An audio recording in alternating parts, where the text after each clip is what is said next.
وہ بڑا مشہور واقعہ تھا کہ جنرل ضیاء الحق کے بال جب نائی کاٹنے آتا تھا تو وہ کہتا تھا یہ الیکشن کب کرائیں گے، تو اس کو ایک دن ایجنسیوں نے اٹھا لیا، انہوں نے کہا یہ تم بار بار کیوں پوچھتے ہو؟ اس نے کہا جی جب میں جنرل صاحب سے پوچھتا ہوں ان کے بال کھڑے ہو جاتے ہیں، الیکشن کے نام پہ کاٹنے میں آسانی ہو جاتی ہے۔ اس حکومت کا بھی اس وقت الیکشنوں سے یہی حال بنا ہوا ہے کہ جب آپ ان سے پوچھتے ہیں الیکشن کا نام لیں، ان کے بال کھڑے ہو جاتے ہیں، چہرے پہ پسینہ آ جاتا ہے، کپ کپی چھا جاتی ہے۔ بھئی اگر اتنا الیکشنوں سے ڈر ہے تو جا کے کوئی اور کام کر لے۔ حکومت جمہوریت تو الیکشنوں پہ بنیاد رکھتی ہے، اگر آپ نے الیکشن نہیں کروانے تو جا کے کوئی چنے کی ریڑھی لگا لیں، کوئی دال چاول بیچے، آپ حکومت میں تو نہیں کر سکتے۔ ہم نے فیصلہ کیا ہے ایک اور ریفرنس چیف الیکشن کمشنر کے خلاف بھیجا جا رہا ہے، اس کے ساتھ ساتھ ہم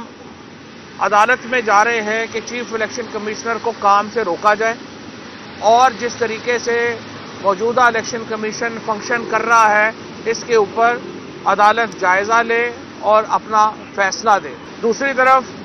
آپ نے دیکھا کہ کل یہاں پہ 2 MPs راشدہ بیگم اور فرحت